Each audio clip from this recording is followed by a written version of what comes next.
Aucune instruction. Putain.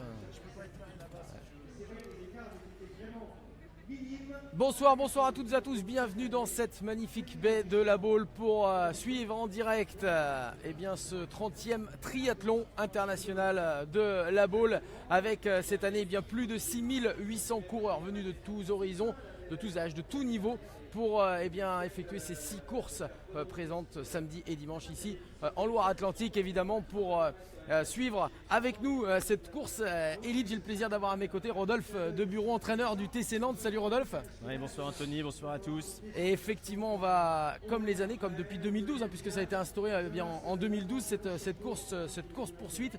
Et d'abord on va voir pourquoi il y a eu cette course poursuite ici sur la Baule. Ça vient d'où cette idée de course poursuite, Rodolphe?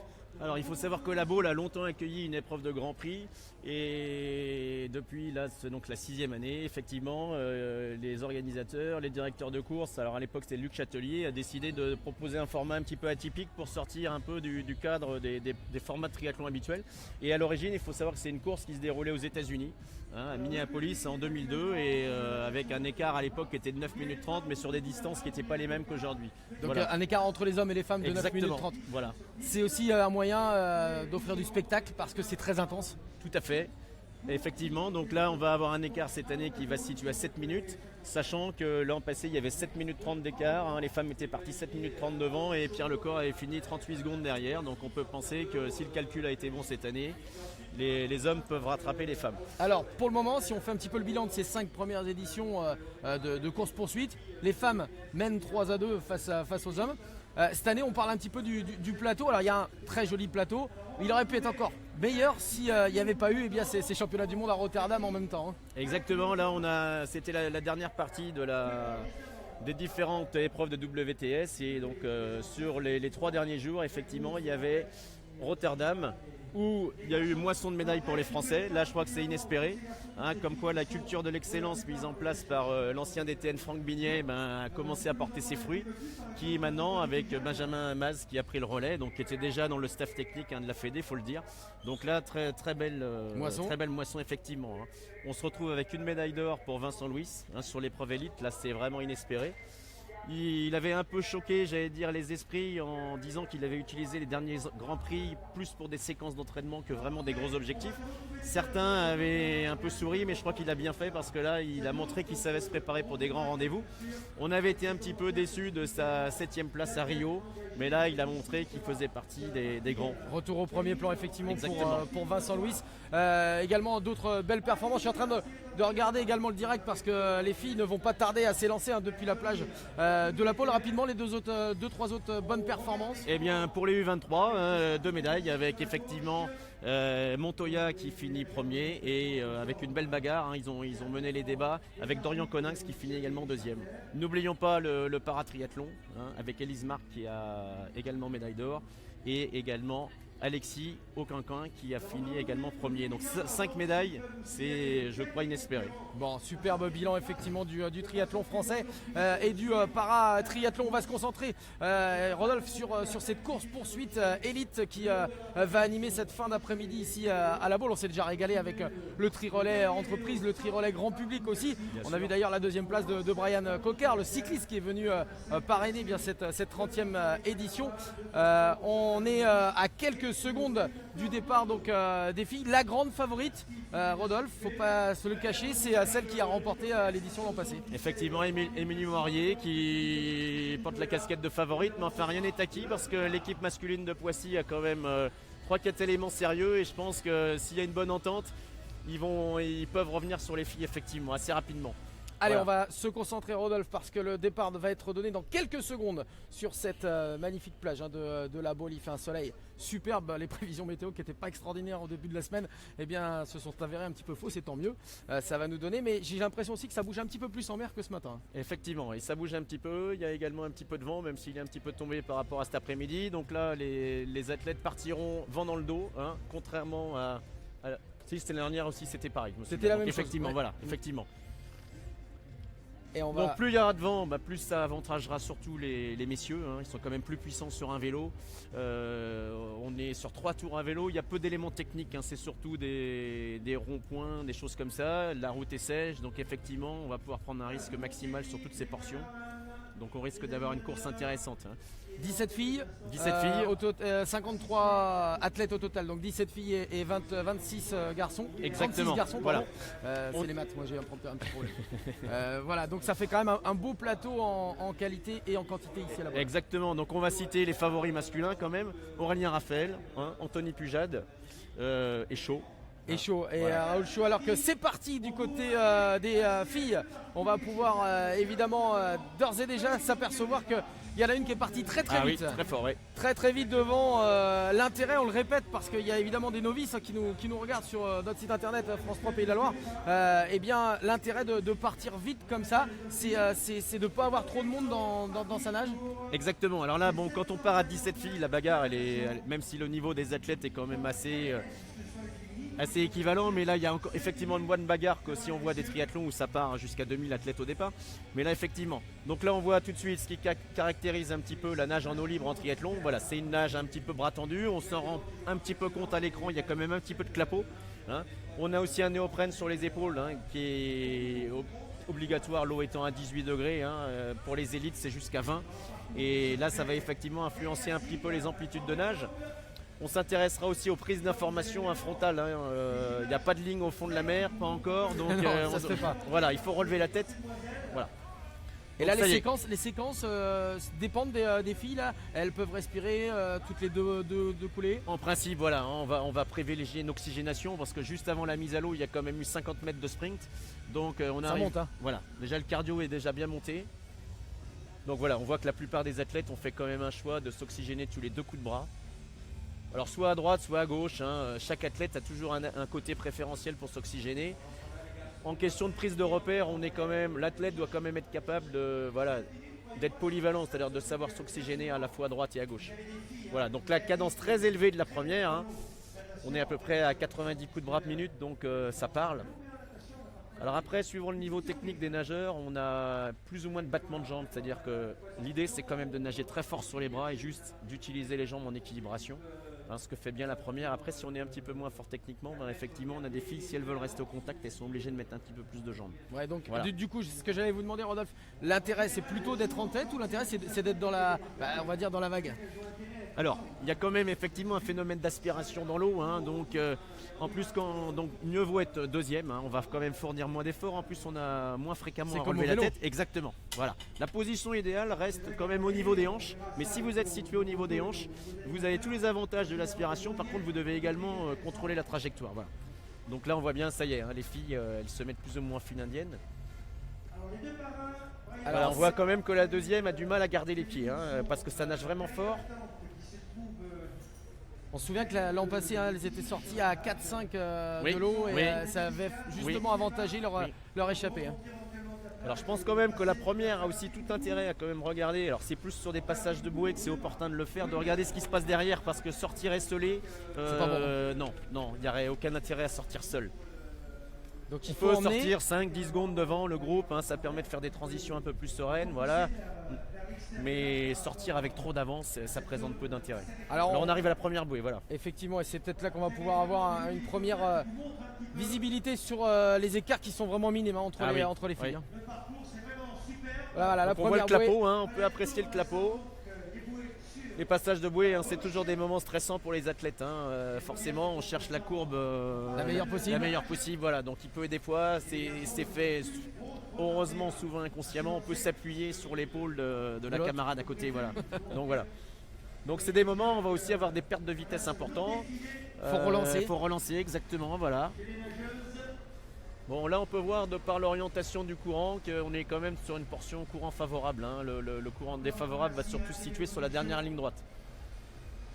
Et on voit que parmi ces, on va vous le dire en tout cas, que parmi ces 17 filles, eh bien, il y a tout de même une junior et même une cadette qui fait partie de cette course-poursuite élite. Et inévitablement, ça fait de l'expérience engrangée pour ces jeunes athlètes et c'est tout à fait appréciable. Alors, Cherdenko qui doit faire partie du trio de tête, Tchernenko qui a eu un petit souci de vélo juste avant de partir, hein, on l'a entendu. Oui. Finalement un pneu est arrivé, une roue est arrivée en secours, mais elle a eu un petit souci de vélo et ça ne l'a pas empêché visiblement d'être dans le trio de tête. C'est plus compliqué quand même à regarder qui est en tête avec inévitablement la combinaison. Exactement, voilà. Et le bonnet de natation qui, pour les filles, vous le voyez, est jaune, et les garçons qui doivent se préparer dans quelques instants. Alors emboîtez le pas. Alors voilà, hein, pour les gens qui nous regardent et qui ne sont pas forcément spécialistes du triathlon, on a toujours le sentiment que ça pioche un peu, c'est un peu heurté, mais c'est vraiment les techniques de nage en eau libre. Hein. Ouais, c'est ça. Il faut le savoir, hein, on est très loin des techniques de nage, de nageurs de bassin, effectivement, où là l'athlète évolue souvent dans un couloir de 2,50 m avec le minimum de turbulence. Donc là, effectivement, les techniques de nage et même les gabarits des athlètes d'ailleurs sont totalement différents. On peut citer qu'une année sur le triathlon de la Baule, je crois que c'était en 2012, Alain Bernard était venu faire le relais et il n'était pas sorti en tête. Il était sorti deuxième, mais ce qui prouve bien que même des nageurs qui sont champions olympiques du 100 mètres ne sortent pas forcément en tête parce qu'il y a toute une prise d'information et il y a une expertise à l'eau libre qui est différente du bassin. Voilà.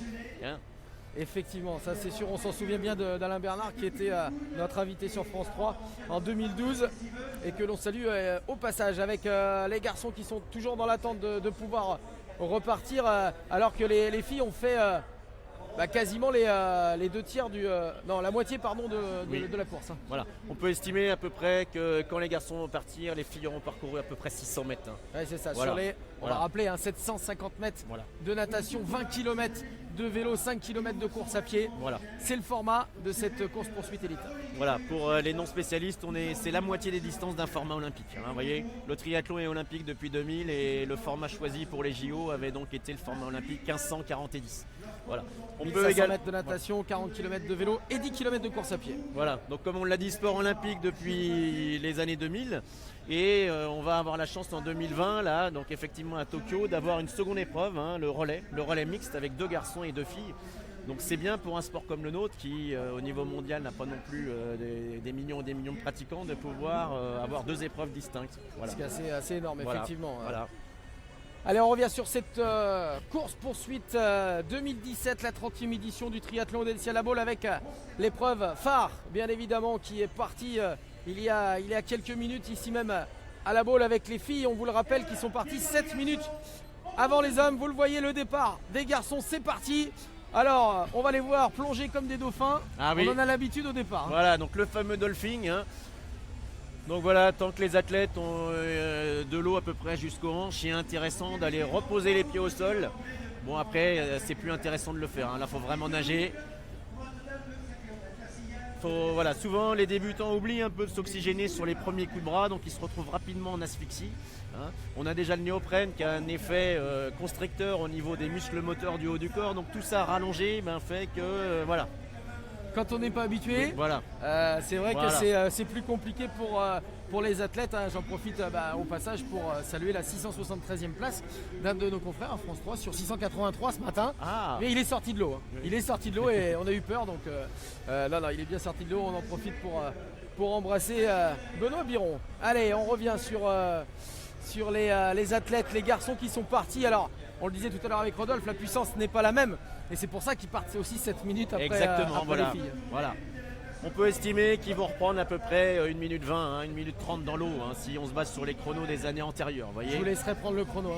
Exactement. Parce que vous ne le voyez peut-être pas, mais Rodolphe de Bureau, il a ses 3 chronomètres près de lui sur la table, il a toutes ses fiches, il est très au point. Donc on va lui faire évidemment confiance sur les chronos et la différence entre les sorties d'eau des filles et des garçons. Alors nous, on a, c'est vrai, une vue magnifique sur cette course parce qu'on voit les garçons à notre droite, les filles qui vont sortir, qui vont passer la 3e bouée à notre gauche. Et c'est un spectacle toujours somptueux. D'ailleurs, on voit que les supporters, les spectateurs sont archi présents. C'est vrai. C'est vrai que c'est quand même un lieu de pratique qui se prête bien au triathlon. Hein. Luc Châtelier ne s'était pas trompé à l'époque. Hein. Lui, 1988. Manager d'une école de commerce à Nantes et il a vite migré sur la Baule pour organiser son épreuve. Effectivement, 300 athlètes à l'époque pour la première édition, 6800 cette année. On voit un peu la notoriété que ça peut prendre.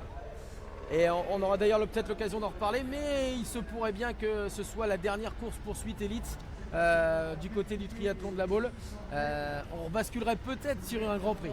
Oui, c'est dans les tuyaux, hein, pour avoir vu encore Hervé Delaunay, le directeur de course. Là, on en a reparlé encore cette semaine, effectivement. C'est un souhait de la Fédé, hein, qui essaye d'avoir des villes un petit peu récurrentes, hein, et comme la Baule a fait ses preuves en termes de Grand Prix là, pendant de nombreuses années, ça serait intéressant que la finale, par exemple, revienne également à la Baule. Ce qui permet aussi d'avoir un plateau encore plus relevé, en règle générale, parce que personne ne veut louper cette finale. Voilà. Alors les garçons qui vont passer la première bouée. Alors on peut penser que ça soit chaud. Hein. Raoul Chaud qui est un spécialiste. Oui, voilà. Ah oui. Spécialiste de la nage. Raoul Chaud de Poissy-Tri. Et les filles qui vont bientôt en terminer. Quand je dis bientôt, il va falloir encore patienter quelques minutes. Mais elles ne sont pas loin de la 4e et dernière bouée. Voilà, pour donner quelques références chronométriques, un athlète comme Chaud, hein, c'est quelqu'un qui nage 15 minutes au 1500 en grand bain. Donc c'est un finaliste, hein, au championnat de France, hein, vous voyez. Et sachant que le record du monde sur 1500 est à 14,34. Donc vous voyez qu'on n'est pas loin, hein, pour un spécialiste qui pratique le triathlon, c'est vraiment un nageur d'exception. Alors il faut également préciser que Raoul Chaud qui est de Poissy-Tri a ses deux collègues Anthony Pujade et Aurélien Raphaël. Il est aussi là pour emmener un petit peu tous ces garçons vers la gagne. Oui, exactement, oui. C'est un athlète qui ne peut pas forcément jouer sa carte personnelle. Il a des très bonnes qualités de nageur et également de cycliste. Par contre, il a une course à pied qui est un petit peu en deçà de ses camarades. Donc effectivement, c'est ce qu'on pourrait appeler, le terme n'est pas péjoratif du tout, un peu un domestique comme il y a en cyclisme, hein, comme on a toujours connu dans le monde du triathlon. Donc voilà. Après, c'est vrai que cette équipe de Poissy est assez incroyable, hein, en termes de densité et de qualité. Et Raoul Chaud va certainement faire du très très gros boulot pour ces garçons et ses compères donc, de club. Alors que l'on surveille bien évidemment les filles, elles sont 4-5 devant, vous les voyez là vous le voyez les garçons à l'œuvre, hein, puisqu'ils ont le bonnet rose, c'est l'inverse. Les garçons ont le bonnet rose et les filles ont le bonnet jaune. Faut pas se faire avoir. Voilà, faut pas se faire avoir. Mais nous, on a un œil également sur les filles, qui passent la dernière bouée, alors que les garçons, sont entre la première et la deuxième. Et on va suivre les derniers mouvements de bras des filles. Allez, elles vont arriver, Rodolphe, à 4-5 quasiment, voire même un peu plus, parce qu'il y a quoi ? Il y a 10 secondes d'écart entre... Exactement, voilà. Donc c'est bien, parce que ça veut dire qu'on va avoir un gros groupe vélo et les filles vont pouvoir collaborer. Je crois que même si on n'est pas du même club, il y a dû y avoir des stratégies de mise en place dans le parc à vélo, hein, parce que les filles, là, quelle que soit la couleur du maillot, ont tout intérêt à rouler parce que les hommes vont vouloir revenir très rapidement sur elles. Hein. Bon, j'ai omis un petit truc parce que je le fais à chaque fois, que ce soit avec Tony Moulet qui était avec nous ou avec Fred Belombre. Cette année, c'est un gars ou une fille qui gagne alors ? Ah. Eh bien, moi je mettrais un ticket sur un garçon, vous voyez. Ce qui permet d'être équilibré à 3 victoires pour les garçons et 3 pour les filles. Voilà, et balle au centre, et ce sera parfait. On va voir si les prédictions de Rodolphe sont les bonnes, pour cette 30e édition du triathlon de la Baule et surtout cette 6e édition de la course poursuite élite. Les filles sont sorties. Voilà, c'est fait et elles vont. Là c'est dur. Là c'est dur, Rodolphe, parce que là il faut courir dans le sable. Là c'est dur pour plusieurs raisons. Effectivement il y a le sable et puis vous avez toutes les masses sanguines qui sont dans les muscles moteurs du haut du corps, donc les épaules, les pectoraux, etc. Et là d'un coup vous demandez à l'organisme de repasser sur une position effectivement verticale et là c'est dur, hein. Il y a le sable mouillé au début mais après on passe rapidement sur du sable mou et il y a un dévers important et en plus il y a des escaliers à monter. Donc tout ça conjugué ça fait très mal. Exactement. Et au cardio et aux jambes. Exactement. Alors il y a un règlement bien précis, hein, c'est-à-dire que l'athlète a le droit d'enlever le haut de sa combinaison. Par contre, il a le droit d'enlever que le bas, uniquement quand il arrive à son emplacement. Et on va revoir également avec vous, hein, ensemble le règlement également de la transition qui va arriver entre la natation et le vélo. On va le voir dans le parc à vélo notamment. Exactement. Alors que là, on est sur les garçons et la première place pour le moment d'un homme, même s'il est suivi, hein, dans son sillage par plusieurs. Alors on a du mal. Est-ce que c'est pas, on peut penser que Anthony Pujade ? Oui, voilà, oui. Il me semble reconnaître Anthony Pujade, je suis pas sûr. Hein. On a changé de leader, hein, par rapport à tout à l'heure, hein, effectivement. Alors que voilà, c'est Justine Guirard, l'athlète de Poissy-Tri, qui sort en première position. On déclenche les chronos, bien évidemment, elles sont deux. Hein. Il y a également Célia Merle de Parthenay qui est dans sa roue. Elles sont 6-7 filles qui vont se regrouper. C'est le nombre idéal. Hein. Après un groupe trop nombreux, ça se regarde un peu, personne ne veut rouler. Il y a trop de freinage à l'approche des éléments techniques que sont les ronds-points, donc voilà, c'est pas mieux. Là, c'est bien. Là, il y a la néo-zélandaise qu'on vient de voir également, Deborah Lynch, qui est dans le sillage des premières. Elles vont être 7-8, quasiment, elles vont former un beau groupe. Ça nous promet vraiment du super spectacle. Et les garçons qui vont entamer leur dernière ligne droite. Voilà. Dans cette natation, on vous rappelle, 750 mètres de natation avant les 20 km de vélo et les 5 km de course à pied. Tout à l'heure, vous parliez, Rodolphe, de Raoul Chaud qui était extrêmement fort en natation, en vélo, mais qui peinait un petit peu en course à pied. C'est ça qui est terrible en triathlon. C'est qu'il faut être fort, très fort dans 3 disciplines. Oui. On parlera tout à l'heure des vitesses de déplacement en course à pied, là, quand les athlètes seront sur l'épreuve pédestre, mais je pense que les gens seront impressionnés parce que par rapport à des purs coureurs, la déperdition de vitesse est vraiment de minime. Voilà. C'est ça qui est incroyable. Voilà. C'est ça qui est souvent incroyable. Alors que là, allez, ils sont 4, 4, 5, 6 garçons à avoir creusé un écart assez conséquent avec le reste de la troupe. On vous rappelle qu'ils étaient 36 au départ, 36 garçons.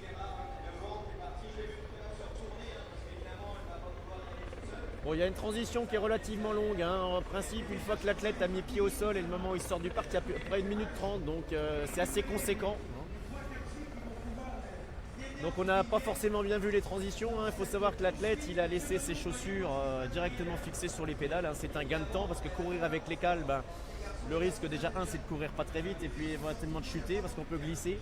Donc voilà, ça fait partie des apprentissages que les athlètes débutants n'ont des fois pas forcément intérêt à mettre en place le jour J s'ils ne l'ont pas testé avant l'entraînement. Et puis il faut avoir des choses très réglées. Les juges sont souvent stricts. Voilà.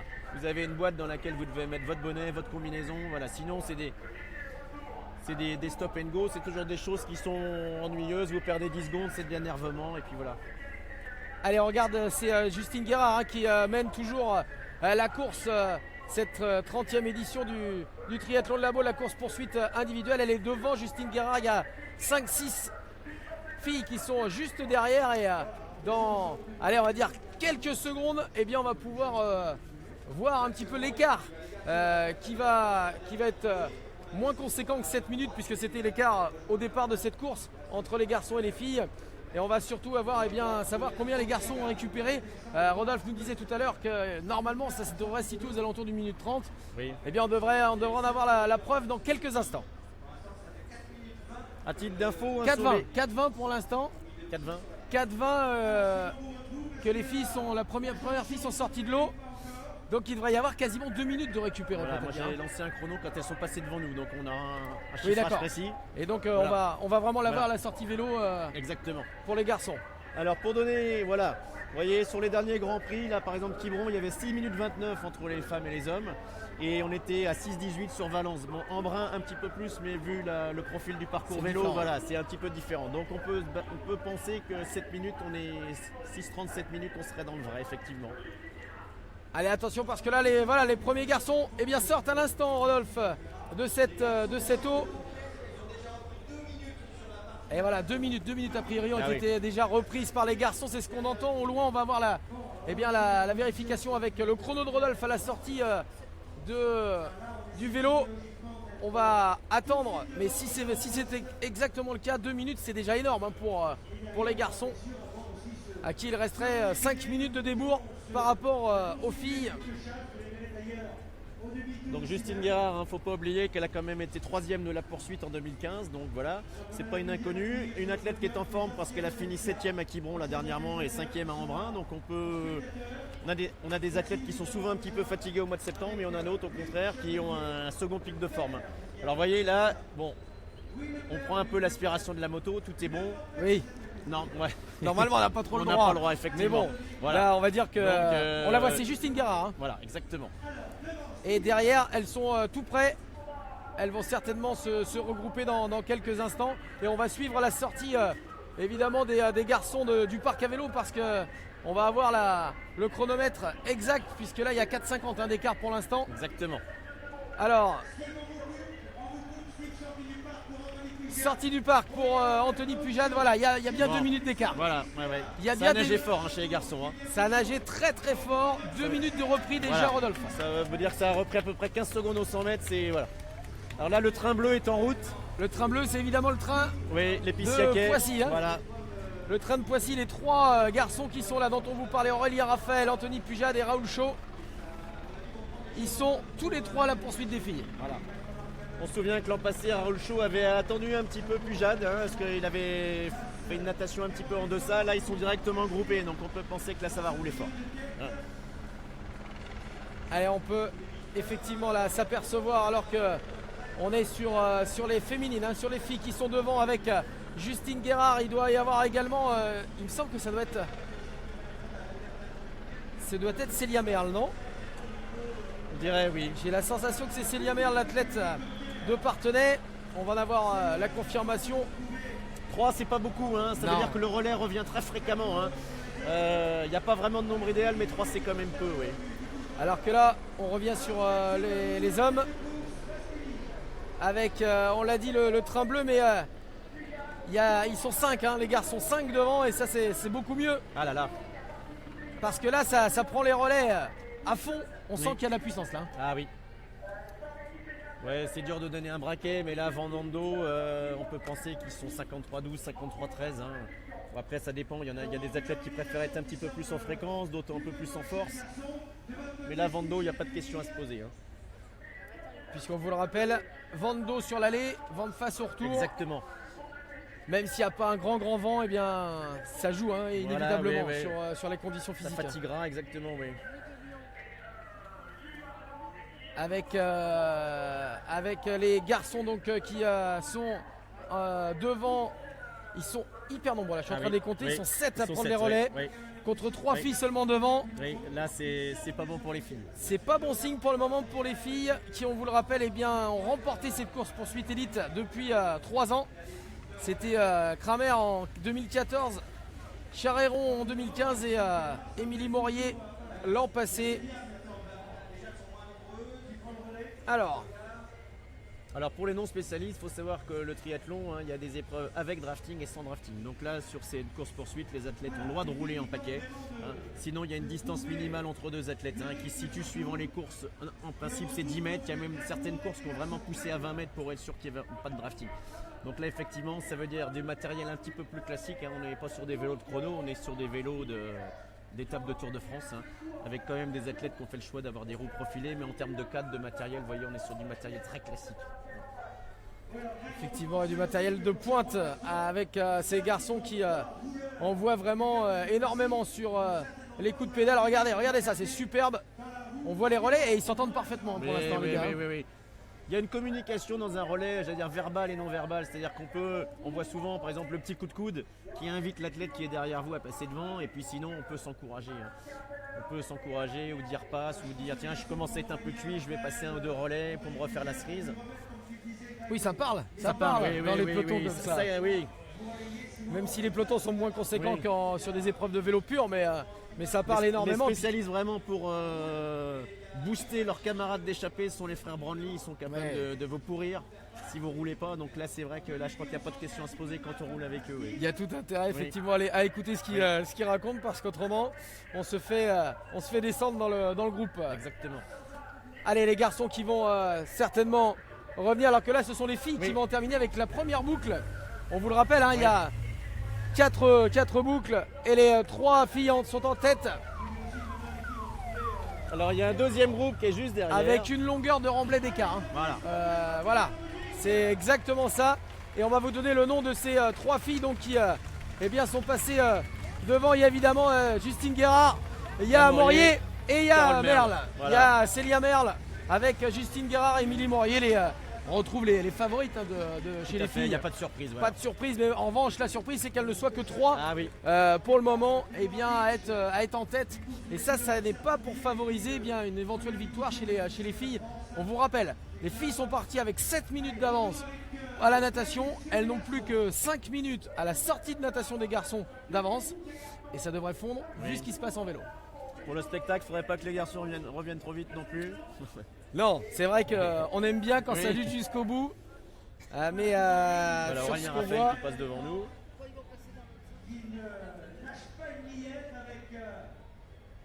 Ils sont bien, on voit des relais propres. Et alors qu'on avait vu quasiment que des triathlètes de Poissy, Oui, et bien là on voit qu'il y a quand même du monde encore exactement, présent. oui. Alors je sais pas si ça a été aussi une consigne de départ. Ah, c'est difficile. Hein. Est-ce que ça se fait ou ça se fait pas? De se dire, bon, on a perdu depuis quelques années, on va les rouler à beaucoup plus, non?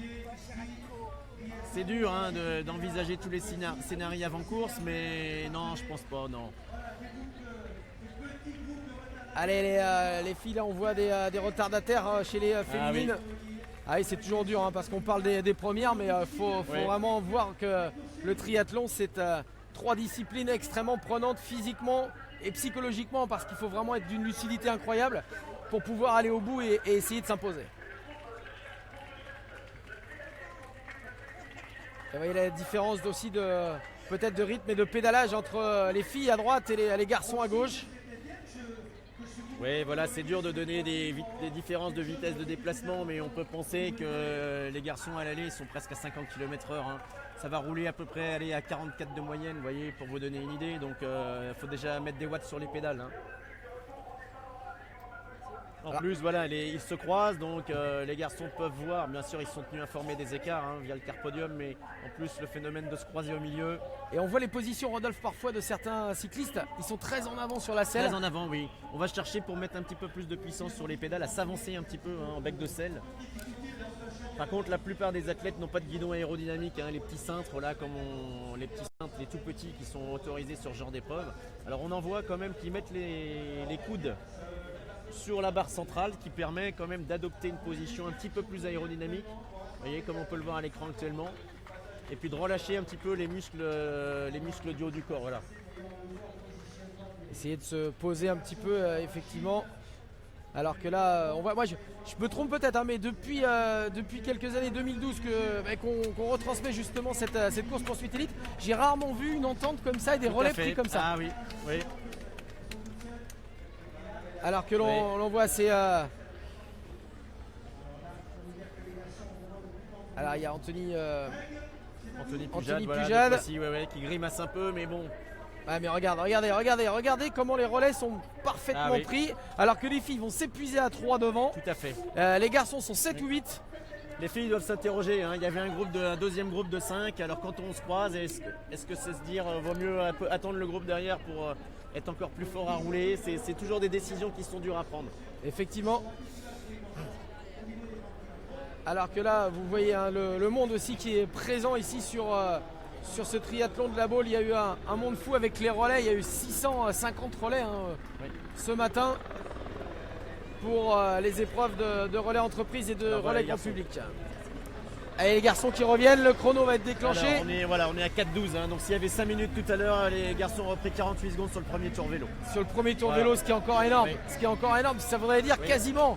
Allez, là peut-être qu'on extrapole un peu, mais qu'au bout de 1 km de course à pied, il se pourrait que les garçons rattrapent les filles, ce qui ne s'est pas vu depuis le début. Une seule fois, il y a eu 7 minutes d'écart entre les garçons et les filles au départ. Oui. Comme c'est le cas en 2017, c'était en 2013 avec la victoire de Pierre Lecor qui avait battu Charlotte Morel de plus de 2 minutes. À l'époque, c'était énorme. C'est énorme, effectivement. Alors les conditions n'étaient pas les mêmes. Exactement, voilà, il y a le niveau intrinsèque des athlètes, mais il y a aussi les circonstances de course qui font que. Les circonstances de course, les circonstances extérieures, exactement. La météo. Voilà. On pourrait faire la course demain avec les mêmes athlètes, on aurait peut-être un résultat différent. Voilà. Tout à fait. Alors ils sont bien 6, hein. 7 les garçons. Oui. Alors que c'est un petit peu plus pour le dernier de la bande, mais ils recollent. Avec on est revenu là sur les filles. Voilà, ça se retourne, hein, ça encourage les autres filles à prendre le relais. Et oui, il y a beaucoup d'observations. Et on voit que les relais, évidemment, quand on est 3, ça dure plus longtemps. Hein, donc, ça doit déjà cogiter. Hein.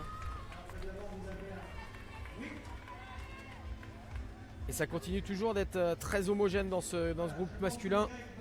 On le voit, c'est à tour de rôle hein, que les garçons prennent le relais très proprement. Ça relance. Hein. Et oui, ça relance en plus. ça relance, On se contente ouais. pas de grignoter des secondes, c'est-à-dire qu'on Ouais. va les chercher véritablement.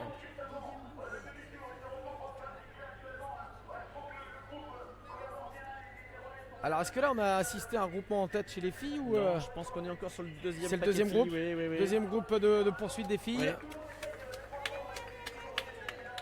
Alors si les filles sont reprises, hein, elles ont le droit. Non, il y a Guérard de- dedans. Il y Ah a oui. Guérard, Ah. il y a Morier. Ah, donc Effectivement, elles se sont regroupées, regroupées. ouais. Bon, elles ont bien fait. Ben, elles ont bien fait parce que Ah là oui. maintenant elles sont 7, Oui. 8, 9 Oui. Voilà. et c'était préférable. Et oui, Si elles veulent Voilà. avoir une chance encore exactement. de pouvoir Voilà. aller au bout les premières, il fallait ce regroupement.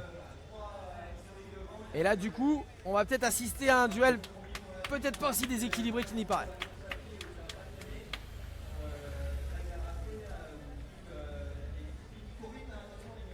Donc les Pissiaquais, faut des Yvelines. Donc on a également un deuxième club élite, Sartrouville, qui regroupe les deux frères Brownlee, Gomez, Mola. Donc vous voyez, à quelques kilomètres d'intervalle, on a deux grands clubs français. On a ce qui se fait de mieux. Ah exactement, on a le gratin. Le gratin du triathlon national et international avec Ah les oui. frères C'est Brownlee. quand même un sacré plus. La Fédé avait eu quand même une bonne idée de créer ce fameux Grand Prix là, il y a quelques années parce que ça a permis à beaucoup d'athlètes étrangers de venir courir en France et grâce à ça, ça a aussi augmenté le niveau de nos athlètes. Faut pas l'oublier. Et c'est vrai qu'on parle souvent du triathlon comme d'une discipline en nette évolution ces dernières années. C'est vrai que c'est assez incroyable quand on voit le nombre de pratiquants, à la fois de licenciés mais aussi de pratiquants occasionnels. C'est en constante progression depuis 10 ans. Tout à fait, exactement, oui. À cette discipline, il faut le dire, qui a l'avantage à la fois de regrouper 3 sports, mais aussi des sports, mis à part certainement la course à pied, mais des sports qui sont bons. La natation, Exactement. le vélo, c'est pas des sports qui font mal. Vous avez raison Anthony, effectivement, là c'est souvent les trois disciplines qui sont conseillées par le corps médical, effectivement. Alors comme vous le soulignez, surtout les deux premières, natation vélo, dans le sens où ce sont des sports portés, il n'y a pas d'impact. Donc effectivement, là on va pouvoir réaliser un kilométrage important avec un risque de blessure qui va être minime. Voilà, le seul défaut du triathlon, on peut le dire, c'est que c'est chronophage, effectivement. C'est ça. Il faut pouvoir y consacrer un minimum de temps dans la semaine. Bon, après, j'allais dire, on peut survivre sur des distances réduites, style le XS ou le S, avec une séquence d'entraînement dans chaque sport déjà. Ce qui est déjà suffisant, vous faites 3 entraînements dans la semaine. Et puis voilà. Après, c'est vrai que quand on est sur des longues distances, Oui. les heures d'entraînement sont nettement plus importantes. Exactement. Mais voilà, après c'est un choix. Allez, on revient sur cette course poursuite élite 2017 avec les filles. On l'a dit, qui se sont regroupées, qui ne vont pas tarder certainement à repasser pour cette deuxième boucle. Avec, ouais, on les voit derrière nous. Oui, ça arrive. Ça arrive, elles sont également 8-9 dans le peloton. Comme on parle d'entraînement, il faut savoir un athlète comme Vincent Louis, lui il fait à peu près 1 à 4 séquences d'entraînement. Il peut des fois certaines journées courir jusqu'à 2 fois par jour, vous voyez, en plus du reste. Donc il n'y a pas de secret si on veut courir moins de 30 minutes à la pause du vélo. Et elles sont parties pour la troisième boucle, les filles. Alors voilà, je dis troisième, mais oui c'est ça. Oui. Il en reste une en fait. Voilà. Il en reste une à faire avec les 9 filles en tête. On a vu Émilie Morier, toujours bien placée. C'est un peu comme si vous êtes habitué à regarder le Tour de France, voilà, il faut toujours pas forcément être situé dernière du paquet parce qu'après vous subissez les relances ou si l'athlète qui est devant vous décroche, vous allez avoir du mal à revenir. Donc voilà, toujours être aux avant-postes pour éviter les chutes. Le parcours n'est pas très technique, mais enfin bon, on peut manquer de vigilance sur une sortie de rond-point, se prendre un îlot directionnel, toutes ces choses-là. Donc il faut vraiment être vigilant.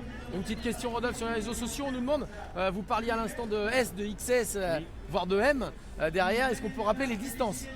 Alors voilà, il faut savoir qu'un XS c'est la moitié d'un sprint, donc 400, 10, 400 et mètres. 2,5, donc c'est vraiment un effort qui va durer. Alors bien sûr c'est des fourchettes entre 30 et 40 minutes, mais qui va vraiment permettre au plus grand nombre de s'essayer au triathlon. Voilà. Forcément les gens ont souvent l'image et d'ailleurs ça peut lui causer du tort. On parle de triathlon, tout de suite à l'image on a l'Ironman, on a les athlètes qui les premières années au moins s'écroulaient sur les lignes d'arrivée. Ce qui a causé du tort, mais ça a aussi créé des vocations, j'allais dire, parce qu'on a montré qu'on était un sport vraiment d'endurance d'extrême, de repousser ses limites, et on a pu créer des vocations grâce à ça. Voilà. Parce que l'Ironman, là on est sur 3 km 8 3 km 8, voilà, de 180, natation, 180 de vélo voilà, et un 42, marathon. Voilà. Donc là, on est vraiment sur des distances.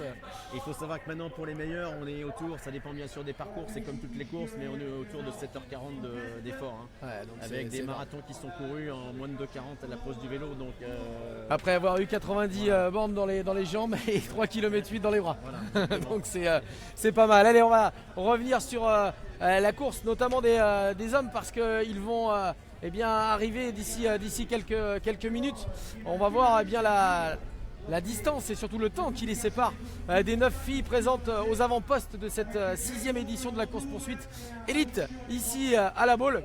Le soleil toujours bien présent qui a réchauffé tout le monde aujourd'hui. La Baule a eu le label d'une des plus belles baies du monde en 2011. Je crois que c'est pas un titre qui est usurpé, effectivement, surtout de par ses conditions météo. Hein. Comme on l'a dit tout à l'heure, c'est un cadre idéal pour la pratique. Hein. Exactement, c'est toujours un spectacle superbe de voir ce triathlon international Audencia La Baule avec les garçons qui vont arriver là-haut. Oui. On va pouvoir déclencher et savoir un petit peu ce qu'il en est.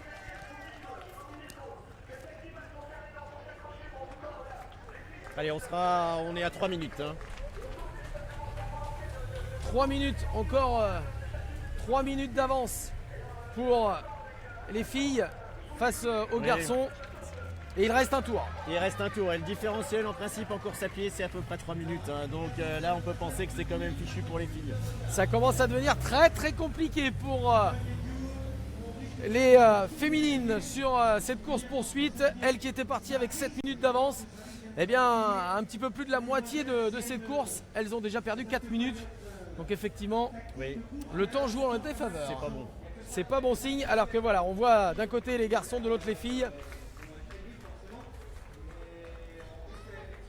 Et elles sont 4 aux avant-postes. On le voit avec notamment Justine Guérard qui est toujours présente, 5e qui arrive derrière. Elles sont toujours groupées. J'ai la sensation que non seulement les relais ne sont pas pris très très souvent, mais comme une sorte de résignation. Exactement, voilà. Hein. Les athlètes se croisent, donc elles sont en train de voir que les écarts vont décroître forcément. Voilà, alors on tourne vraiment, le demi-tour sera vraiment à la limite de Pornichet, hein, ce qu'on appelle les immeubles vagues.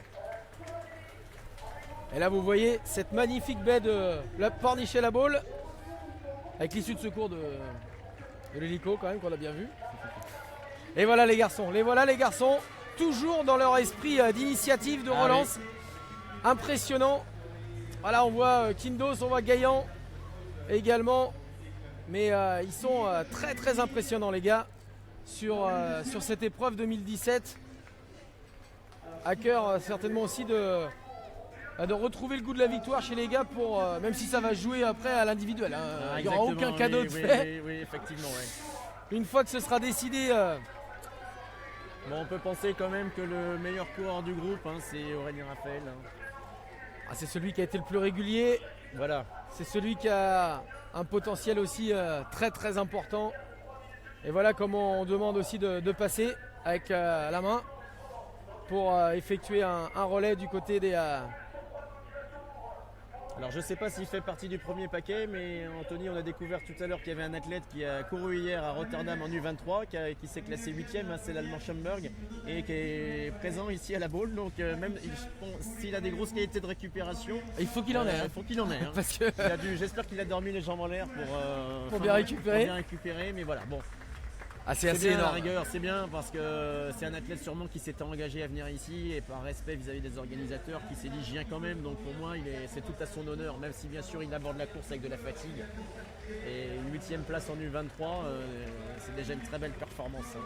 Certainement, et c'était du côté, on le rappelle, de Rotterdam tout ce week-end pour ces championnats du monde de triathlon, avec la très très belle moisson de médailles des tricolores. On vous en parlait en tout début de direct sur notre site internet France 3 Pays de la Loire. On est à La Baule pour vivre ensemble cette fin de 30e édition de La Baule, même si du triathlon international de La Baule, même si demain il y aura encore d'autres épreuves. On est sur la poursuite élite, avec ce qui se fait de mieux en termes de triathlètes professionnels. Exactement. Et les filles qui sont parties, on vous le rappelle, avec 7 minutes d'avance pour cette fameuse course Rattrape-moi si tu peux. Et bien pour le moment, que les garçons sont favoris pour la victoire finale, puisqu'il y avait 3 minutes d'écart au moment du dernier décompte. Voilà. Alors il faut savoir que sur longue distance, il y a une formule, c'est get chick, c'est-à-dire c'est la hantise de certains pros masculins, c'est de se faire taper par la première femme. Il faut savoir qu'Hawaï, la première femme sur 2000 partants, finit 30e quand même, Daniel Arif. Donc vous doutez bien qu'elle laisse un paquet de pros masculins derrière. Et c'est maintenant la hantise, tellement le niveau s'est resserré entre les hommes et les femmes, c'est la hantise de certains pros. Ah oui, donc, on en est rendu là. On en est rendu là, exactement, voilà. Allez, ce sera la dernière ligne droite pour les féminines. Oui. Après les 750 mètres de natation, les 20 km de vélo, eh bien, les filles vont tenter de relancer un petit peu la machine, elles qui ne sont plus favorites là, de cette course-poursuite. Avec Nala, il restera une boucle. J'ai parlé de 3 boucles, mais il me semble que c'est bien 4 boucles, 4 fois 5 km. C'est 3 boucles. 3 boucles. Oui. Et 2 allers-retours à pied. Ah, c'est ça, 2 allers-retours à pied. Effectivement, autant donc, pour moi. Voilà. Donc les filles là, elles vont en terminer. Voilà, exactement. Elles vont en terminer. Je me suis mélangé les pinceaux avec le tri tout à l'heure, qui lui faisait 4 boucles, puisqu'il y avait 26 km. Exactement. Voilà. Alors que là, on est bien sur 20 km de vélo et que les filles vont donc en terminer avec, allez, on va dire 2 minutes peut-être d'écart entre les garçons et les filles, ce qui risque d'être trop peu pour les féminines. Ça fera 24 secondes au 1000, partons du principe que les garçons vont courir à 3 minutes au 1000, 20 km/h à peu près. 20 km/h. Voilà, donc 3,24, on est sur un petit 18 km/h, donc ça sera dur pour elles. Allez, on va suivre en tout cas bien la fin de ce parcours vélo avec beaucoup d'intérêt. Alors vous parliez tout à l'heure, Anthony, effectivement des excellents chiffres de la Fédé en termes de licenciés. Bon, il faut savoir que ça vient de différentes choses. Ça vient qu'en France, on a la chance d'avoir un nombre d'épreuves impressionnant. Oui, c'est vrai que donc déjà, on est très bien lotis. Exactement. Et puis les clubs se structurent. On a l'avènement des écoles de triathlon, toutes ces choses-là qui font qu'on est capable d'accueillir très tôt des jeunes et de les former sur le long terme. Allez les gars, les filles qui en terminent à l'instant avec l'épreuve vélo. Elles vont rentrer dans le parc et entamer la course à pied. On va pouvoir déclencher les chronos avec Rodolphe et vous donner l'écart d'ici, allez, on va dire peut-être 2 grosses minutes. Oui. Donc là, on a vu les filles qui font les derniers coups de pédale avec les chaussures, les pieds sur les chaussures, c'est-à-dire qu'elles ont déjà déstrappé, de manière à pouvoir, dès la ligne là, où il y a l'arbitre, pouvoir sauter du vélo et courir. Voilà.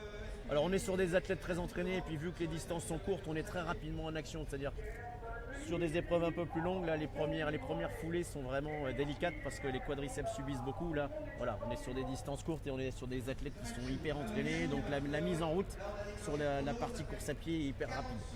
Voilà, donc on veille bien à remettre son vélo dans l'emplacement qui est le sien. Voilà, vous voyez très bien la zone de transition. Voilà. Ça peut arriver, même à haut niveau, que l'athlète se trompe de chaussures au départ. On prend les chaussures du voisin. Voilà, on arrive déjà avec le cardio relativement haut. Alors là, voilà, faut pas s'enflammer non plus. Il y a le public qui vous pousse un peu, forcément. Donc le risque, c'est de partir 1 km/h trop vite et de coincer un peu par la suite. On va lancer un chrono, là, les filles qui sont passées devant nous.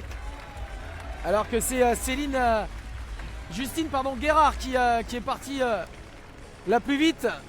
Alors on a l'Australienne, on n'en a pas beaucoup parlé depuis le début. Oui, c'est Felicity Chidi Ryan, voilà, exactement. Qui avait déjà été présente ici à la Baule. Exactement, faut pas oublier, elle a été 2 fois championne du monde de duathlon, donc on peut penser qu'elle a des qualités pédestres intéressantes. Alors on rappelle duathlon, vélo et course à pied. Exactement, vélo, course à pied, course à pied, vélo, oui, course à pied. Voilà, c'est ça, le trident magique. Exactement.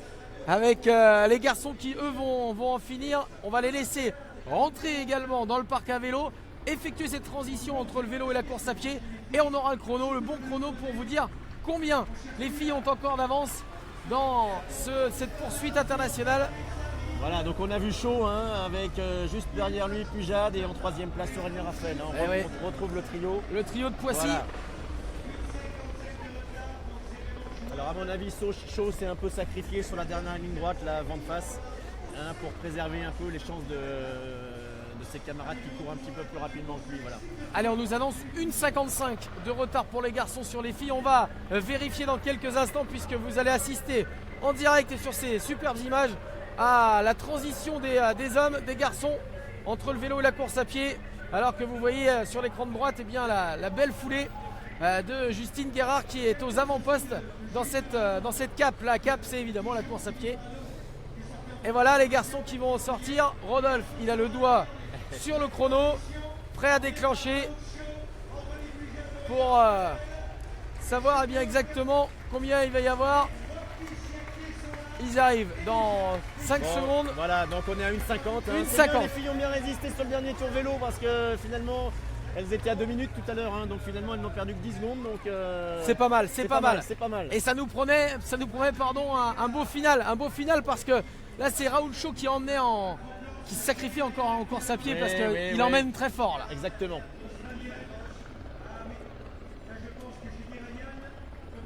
Oui, la duathlète là apparemment prend les commandes. Hein.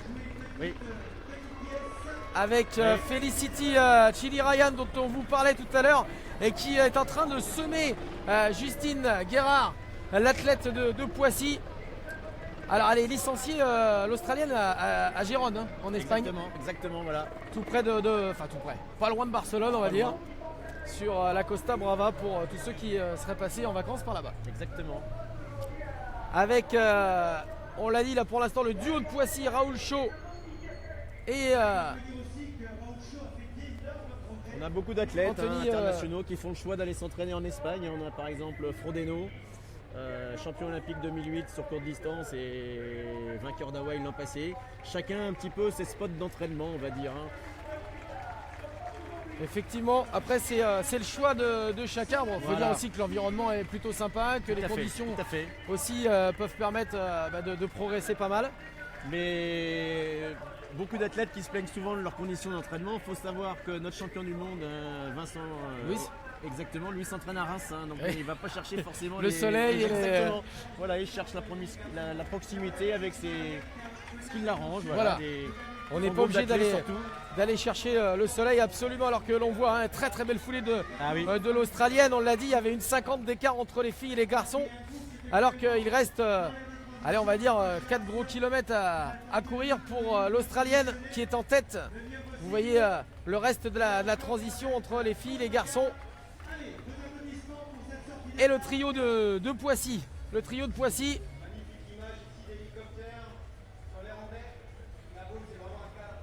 Voilà, on voit Chaud qui s'accroche, qui est troisième. Un petit peu plus massif que ses camarades. Il faut savoir qu'il y a quand même des morphotypes dans le triathlon. On a beaucoup d'athlètes qui sont autour des 1m80 pour 70 kg. Voilà, si on veut un co-énergétique mini, il faut quand même minimiser le poids de corps. Alors j'ai l'impression que Raoul commence un petit peu à coincer, mais ça c'est normal. C'était prévu, voilà. On l'avait dit, vous l'aviez dit Rodolphe, Raoul Chaud, sa spécialité c'est bien la natation et le vélo, pas la course à pied. Il a énormément donné pour emmener ses copains de Poissy vers les filles. Voilà. Et là on voit Pujade et Raphaël partir à la conquête de la victoire et surtout à la poursuite de l'Australienne Felicity Chilirayan, qu'on va revoir dans quelques instants certainement sur ces images. Et on va la voir. Pour ceux qui courent un peu régulièrement, donc là on est à peu près à 3 minutes au 1000. Forcément ça finira beaucoup plus fort. Des athlètes qui sont capables de finir à 24. Très grosse fréquence gestuelle de la duathlète. Vous l'avez dit, c'est sa spécialité, course à pied vélo. Exactement, championne du monde de duathlon en 2012 et en 2017. Elle pourrait créer la surprise. Elle était loin l'an passé, mais cette année... Cette année, elle est bien là. Alors, va-t-elle résister au retour des garçons de Poissy ? Eh bien, c'est le final à suspense que nous promet cette 30e édition du triathlon Audencia Labaule. Elle était 12e l'an passé, elle avait fini à peu près à 1 minute de la tête, c'est pour vous dire. Oui. Alors on a dit, il y a deux boucles. Deux boucles, voilà, 2 allers-retours. En course à pied, on va avoir très certainement... Pas de difficulté en course à pied, excellent bitume, un 5000, là, il y a moyen d'enquiller comme on dit. Oui, alors Chaud est sorti des écrans, donc ça c'était prévisible. Normal. Il a fait son taf, comme on dit, il a fait son boulot. Et les deux garçons de Poissy, Aurélien Raphaël et Anthony Pujade qui eh bien, sont partis là Voilà. pour essayer de rattraper l'Australienne. Ça va donc se jouer très certainement entre ces trois triathlètes, une fille et deux hommes. Ils se connaissent, hein, ils n'ont pas intérêt à s'attaquer trop tôt. Hein. L'idéal, c'est d'imposer un train soutenu.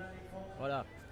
Alors, est-ce qu'elle fait pas trop d'efforts aussi, l'Australienne, à courir seule? Là, on l'a dit, elle a le vent de face sur le retour. Tout à fait.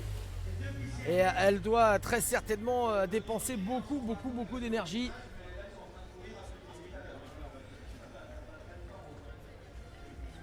Mais elle va se battre. Hein. Il reste, voilà, donc 3 km très certainement.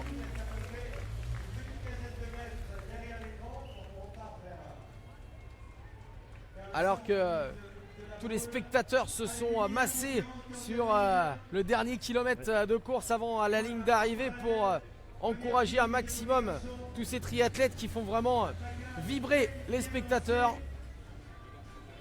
si elle court à 18 km/h, elle peut avoir sa chance. Bon, ça va quand même être difficile. Ouais. Bon, heureusement, il y a beaucoup de monde sur le remblai qui permet de rebooster. Hein. On a un coup de moins bien, mais le public est là pour vous aller chercher ce petit plus de vitesse. Et ça risque vraiment de se jouer dans les derniers mètres, cette affaire, pour l'Australienne Felicity Chilirayan, qui en termine là dans quelques mètres avec son premier tour de course à pied, qui va réaliser la boucle. Voilà, va essayer de prendre l'intérieur le plus possible. Rodolphe, vous avez déclenché le chrono alors que les garçons sont encore assez loin. Ils vont se croiser d'ailleurs, une nouvelle fois. Oui, ils vont se croiser, oui.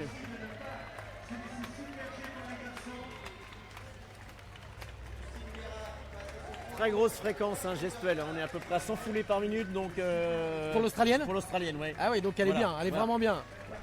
Alors forcément, c'est un plus petit gabarit aussi que les messieurs, donc forcément c'est normal, on doit courir plus en fréquence si on veut avoir un minimum de vitesse. Mais elle avait l'air bien dans sa foulée. Elle avait l'air bien, ah oui, oh là là, oui. Parce que là, l'écart est quand même assez conséquent, alors que les garçons vont certainement arriver avec 1 minute à peu près d'écart. 1 minute de débours. Les voilà, ils passent quasiment, ils vont faire l'intérieur eux aussi au niveau du plot. Voilà, les gars ont repris 1 minute, 1 minute. Sur 2500 mètres. Voilà. Et ben voilà, donc ça va se jouer à rien du tout. À moins que l'Australienne ne craque dans cette dernière boucle, mais autrement ça nous promet un final de toute beauté. Pour Aurélien qui a remis une autre mine là au virage, et Anthony Pujade ne peut pas suivre. Non, il n'est pas arrivé. Anthony Pujade à suivre son partenaire d'entraînement Aurélien Raphaël, qui va essayer d'aller chercher l'Australienne. Mais alors ces 2,5 km qui nous restent vont être de toute beauté. Là ça y est, elle a la bouche grande ouverte, l'Australienne Chilirayan. L'air commence à être compliqué à prendre. Et comme elle reste sur cette fréquence quand même assez impressionnante, vous le voyez. Rodolphe, vous me confirmez, ça court à 17-18 là? Oui, on peut penser que oui, elle est à 18 et km/h. Et Aurélien en ce moment doit être à 20, même 20,5, on peut le penser. Ouais. On se souvient Aurélien Raphaël qui avait été disqualifié, c'était il y a 2 ans, me semble-t-il, et il était fou furieux. Ouais. Vous avez eu le temps de le croiser juste après la ligne d'arrivée. On avait discuté un petit peu, il était fou furieux et il n'a jamais mis son nom au palmarès de la Baule. Et pour lui, il y a une motivation supplémentaire. Il se dit peut-être c'est mon année. Exactement. Il est encore jeune, il est de 88, mais il ne faut pas oublier qu'il a été champion d'Europe junior déjà en 2006. Donc vous imaginez un peu, ça fait quand même un paquet d'années qu'il côtoie le haut niveau, et même s'il n'a pas eu forcément que des super années, là c'est quand même une année qui lui a réussi en 2007. Il faut rappeler 4e au Grand Prix de Dunkerque, 15e à Valence, 7e à Embrun et 4e à Quiberon. Il faut savoir qu'il restera une étape à Nice, il reste une étape de Grand Prix à Nice. qui viendra un petit peu clôturer cette saison. Et après, les athlètes qui iront à la Coupe de France des clubs à l'Aiguillon-sur-Mer, pas trop loin d'où nous sommes actuellement. Oui, effectivement. Et puis Nice qui permettra également de savoir, puisqu'on est dans le coin et dans les Pays de la Loire, et bien de savoir si Saint-Jean-de-Mont sera sur le podium cette année, puisqu'ils sont 3e, les Montois en ce moment, de ce championnat de France par équipe. Et on espère, eh bien, parce qu'on est un petit peu chauvin quand même, bien sûr, qu'ils vont finir au moins à la 3e place. Allez, on revient à ce final époustouflant là entre les garçons et les filles sur cette 30e édition. On le rappelle, vous la voyez, c'est l'Australienne Felicity Chilirayan qui est aux avant-postes, qui doit avoir quelques secondes d'avance, grosses secondes d'avance sur Aurélien Raphaël de Poissy-Tri, alors qu'il reste 1,5 km à parcourir. Il y a un petit rectus de douleur, c'est pas... Ouais, et j'ai la sensation aussi que pour Aurélien, c'est compliqué aussi.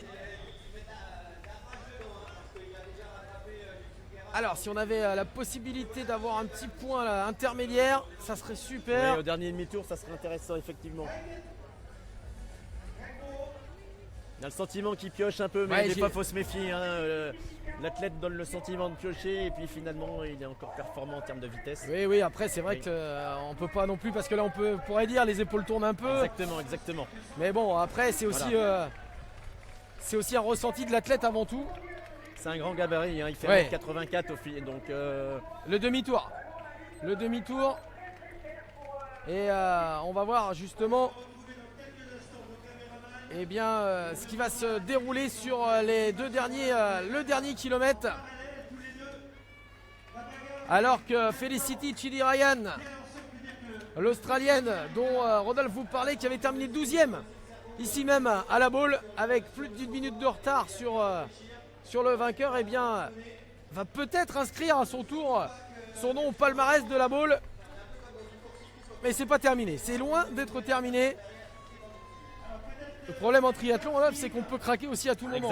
Les jambes peuvent vous lâcher, le cœur aussi. 20 et quelques secondes d'après ce que je comprends. 20 et quelques secondes entre Felicity Chilirayan et si c'est le cas, Aurélien Raphaël. Il a le point de mire en plus, donc forcément ça aide. Il va l'avoir dans le collimateur. Et on la voit l'Australienne. Et il y a effectivement beaucoup moins d'écart. Bon, si Aurélien gagne, on sera à 3 victoires pour les hommes, 3 pour les femmes. Voilà, effectivement, ça viendra rééquilibrer un petit peu la chose.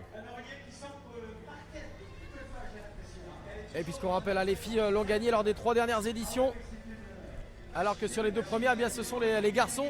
Tony Moulet en 2012 et Pierre Lecor en 2013. Exactement. Et on voit toujours, on suit Aurélien Raphaël, on suit Felicity Chilirayan qui grimace, c'est dur. Ouais, tout dépend de ses qualités de finish. Voilà, exactement, ouais. Est-ce qu'elle est capable d'ouvrir encore les vannes, de gagner 1 km/h? Voilà, on pense qu'elle a la capable, sensation qu'elle a encore Même si elle ne gagne pas, il n'y aura pas de regret à avoir de sa part. Parce que là, elle a fait le spectacle et elle s'est battue. Elle donne vraiment tout ce qu'elle a, l'Australienne, on la voit. Pas un regard derrière. On ne tourne pas la tête. Donc ça veut dire que pour l'instant, elle est encore dans l'esprit de s'imposer ici à la Baule, alors que il ne reste quelques hectomètres à parcourir pour l'Australienne du club de Gérone en Espagne. 8 secondes d'écart. 8 secondes d'écart, ça va être compliqué. Très compliqué. Ça va pas être suffisant pour l'Australienne. Il reste quoi, 400 mètres 500 mètres à parcourir. Et 8 secondes seulement d'écart, mais Aurélien Raphaël est en train de grignoter. Il va certainement la passer sur la ligne. 5 secondes à s'y retourner. Quand on voit que certains athlètes masculins avaient un petit peu soudoyé Hervé Delaunay, le directeur de course, pour avoir 6 minutes, je pense que finalement les 7 étaient un bon calcul, mais...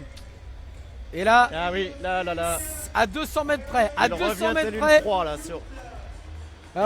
Il va lui fondre dessus. La pauvre Australienne, allez, ça y est, elle craque, elle est en train de craquer, elle va le voir passer. Et ça va être très très compliqué, la pauvre, la malheureuse, il y a 200 mètres de l'arrivée. C'est, regardez en direct sur France 3 Pays de la Loire, c'est Aurélien Raphaël, le sociétaire de Poissy, qui eh bien, est en train de s'imposer ici à la boule. Il passe l'Australienne devant le public et elle en rigole. Ah là là. Et c'est Aurélia Raphael qui s'impose pour la première fois de sa carrière ici à la boule et c'est mérité. C'est mérité pour lui. Oui, et la très belle deuxième place pour l'Australienne Felicity. Il vient Chili montrer que c'est Ryan. l'un des hommes en forme du mois de septembre, effectivement. On peut féliciter Felicity, sans jeu de mots. C'est ça, bravo. Ouais. On l'avait pas fait donc c'est très bien. Et regardez cette joie aussi de Felicity, Chili Ryan qui y croyait, elle y a cru jusqu'au bout. Anthony Pujat qui va terminer à la troisième place. Le sociétaire de Poissy également. Une magnifique course. Et Shaw qui termine. Raoul Shaw, il est comme ça. non, il arrive à Eh quelques secondes simplement. Bien de ses copains de Poissy, on a une course superbe. Encore une fois ici à la boule avec regardez Anthony Pujat qui a tout donné et qui félicite le grand vainqueur. Et Justine qui arrive, Justine, elle se fait doubler. Elle se fait doubler par Émilie Morier, la vainqueur de l'an passé. Il n'y a pas d'amis, on n'en a pas parlé. Il y a quand même un prize money de 35 000 € sur la course, donc effectivement, bon. Oui, après, comme on disait, chacun pour soi. Il faut aller jusqu'au bout, mais en tout cas, on a assisté une fois de plus, Rodolphe, à une course magnifique ici à la boule avec un suspense quasiment jusqu'au bout, puisqu'on va le rappeler. Je vous laisse rappeler le trio de vainqueurs ici du côté de la boule pour cette 30e édition avec un grand gagnant. Aurélien Raphael, effectivement. Du club de Poissy. Voilà. Qui, dans les derniers mètres, a réussi à passer l'Australienne Felicity Chili Ryan du club de Gérone. Et puis la troisième place donc pour l'autre sociétaire de Poissy. Exactement. Anthony. Oui, Anthony Pujat, voilà. Et donc on a vraiment eu un trio magnifique, des conditions superbes parce que ça s'est vraiment joué aussi certainement dans l'eau. Exactement, oui. La météo a contribué effectivement au chrono final, effectivement, voilà.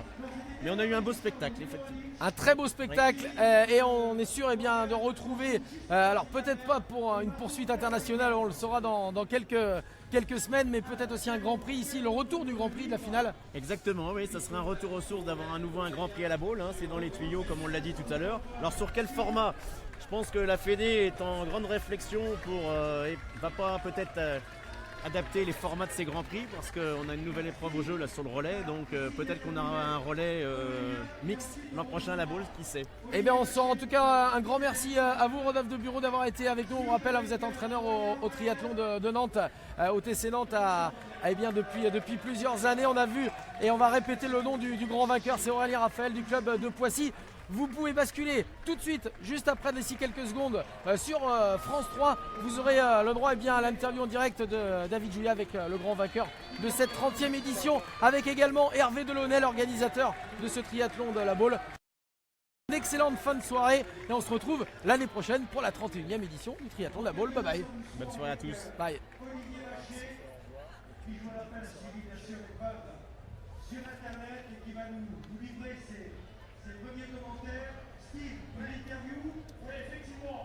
Hier, j'ai la chance, j'ai l'honneur d'être aux côtés d'une grande dame du triathlon qui nous a fait une course de folie. Félicity, qui est une course extraordinaire. On a senti jusqu'au bout.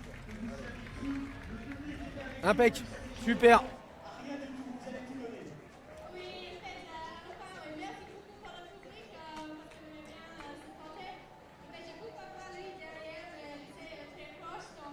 Là, c'est quand même un peu chaud. Entre ça,